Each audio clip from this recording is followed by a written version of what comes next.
요 며칠 사이에 계속 과격한 사건들이 터지고 있는데 오늘 국회의원회관에서도 이 고춧가루와 계란 때문에 난장판이 됐다고 합니다. 조수인 차장, 네. 어떤 일이 있었던 거죠? 네, 오늘 아침 7시 반부터 국회에서는요. 쌀시장 개방 대책을 위한 당정회의가 있었습니다. 예. 네, 당정회의인데 무슨 일이 있었을까요? 네, 지금 화면 보이시죠? 바로 새누리당 김무성 대표라든지 정부 측, 농림부 장관 등 10여 명이 참석한 회의인데 예. 갑자기 회의 도중에 농민단체가 회의장에 난입해서 계란과 고춧가루를 던지면서 거칠게 항의를 합니다. 예. 자, 그 김무성 대표가 지금 어이없는 표정으로 바라보고 있는데 밥상도 다 엎어졌고요. 네. 지금 굉장히 격한 말이 오고 가고 있는 상황인데요. 무슨 말을 하는지 좀 직접 보겠습니다. 퇴장해 주세요.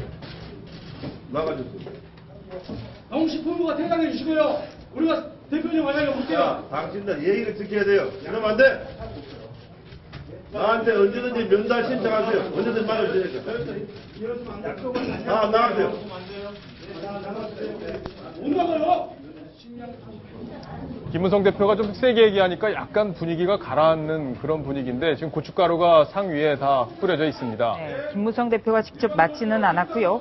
김무성 대표가 농민단체 대표에게 사과를 요구했습니다만 예. 농민단체는 정부를 믿을 수 없다 계속 항의하면서 40여 분간 소동이 계속됐습니다. 저 소동은 왜 벌어진 건가요? 네, 바로 쌀 관세율 방안인데요. 예. 농민단체에서는 농민단체의 권익을 보호하는 역할에 정부와 새누리당이 좀 등한시하고 있다. 이런 예. 불만을 제기를 한 겁니다. 오늘 이제 당정에서 그 513%의 그 관세를 붙이는 것으로 쌀 수입을 개방하되 예. 513%의 관세를 붙여서 방어한다. 예. 이런 골자의 방침을 확정해서 이제 이달 안으로 그 WTO에 통보할 예정인데 네. 이것에 반대하는 이제 농민단체들의 시위죠. 예.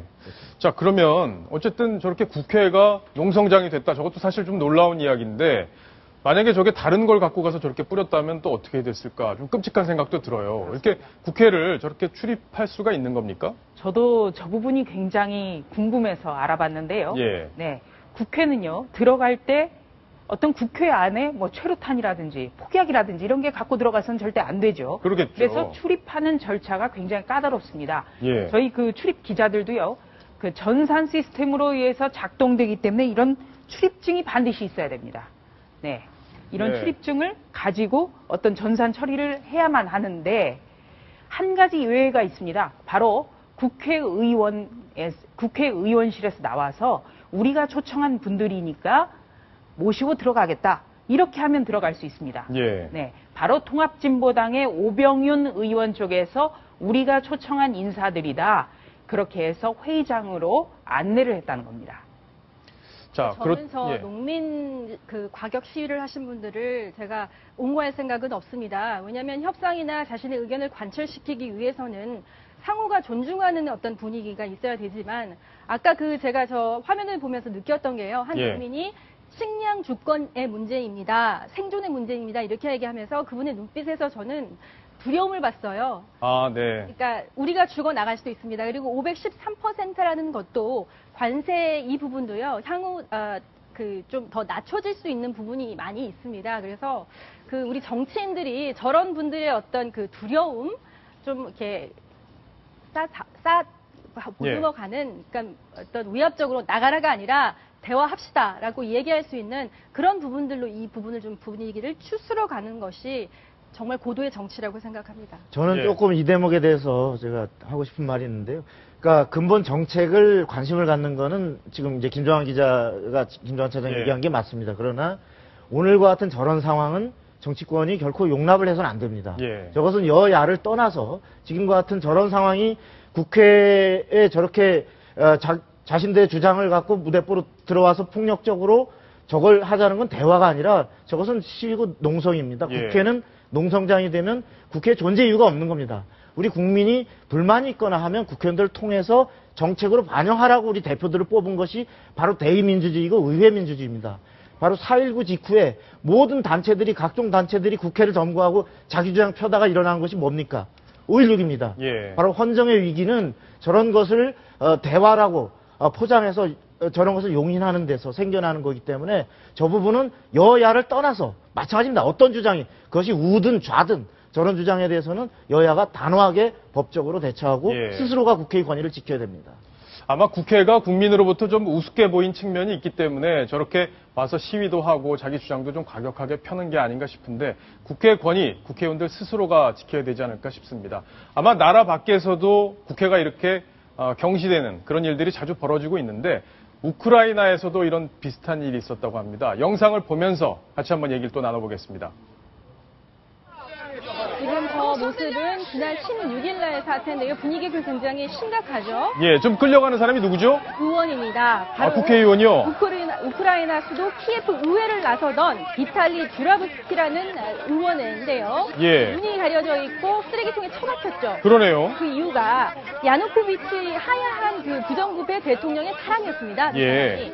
그랬기 때문에 어떤 그 반정부 시위대의 미움을 굉장히 샀었는데 또 최근에 반정부 시위에 대한 각종 규제안, 또 명예훼손죄를 불법화하겠다 뭐 이런 여러 가지 그 법률을 제정하려고 하면서 예. 시위대들의 감정을 자극했고요.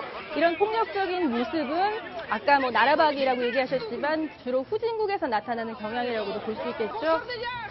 그러게요. 그러고 보니 우리가 후진국 된 것 같네요.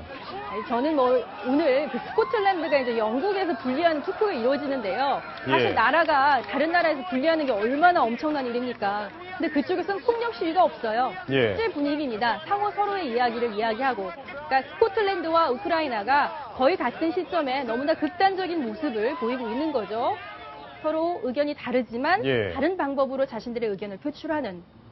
우리나라도 좀 이렇게 선진국적으로 갔으면 좋겠습니다. 그러게요. 어쨌든 국회의원을 지금 쓰레기 취급해서 쓰레기통에 지금 처박은 건데 굉장히 나라 바뀌지만 우리 국회의원들 봤으면 굉장히 좀 섬뜩하지 않았을까 이런 생각이 제가 들어요. 학생 시절이니까 한 20년 전에 들었던 그 조크 농담이 예. 있어요. 뭐 다들 아실 겁니다. 우리나라의 정치인들에 대한 인식 그 수준을 얘기하는 건데요. 예. 한강의 국회의원하고 아시죠? 그리고 여성과 어린아이가 빠졌는데 예. 여성과 어린아이를 먼저 구출하지 않고 예. 국회의원을 먼저 구출한 이유가 뭔지 아시겠죠? 알 것 같아요. 예. 더 큰 오염을 막기 위해서라고 합니다. 예. 그런 조크가 아직도 네티즌 사이에서 화제가 되고 있어요. 그러게요. 반성해야 될 부분은 분명히 있다고 생각합니다. 정치권도. 오늘- 왜 이런 폭력 사태가 계속 일어나고 있는지에 대해서요. 네, 오늘 네. 국회에 난입한 그 농민단체 관계자들에 대해서 국회 사무처는요, 법적 대응에 나서기로 했습니다. 국회 난입해서 계란과 고춧가루를 던진 것은 명백한 폭력행위다. 예. 그렇기 때문에 공무집행방해 등의 혐의로 경찰에 고소하는 방안을 적극 검토 중인데요. 조금 전에 두 분 다 말씀하셨지만 바로 국회에 이런 일이 벌어지는 건 자업자득입니다. 국회에서 최루탄이 터지고 또 어떤 해머로 국회 회의장 문을 부수고 하다 보니까 우리도 할 수 있는 것 아니냐 이런 인식이 생기는 거 아닌가.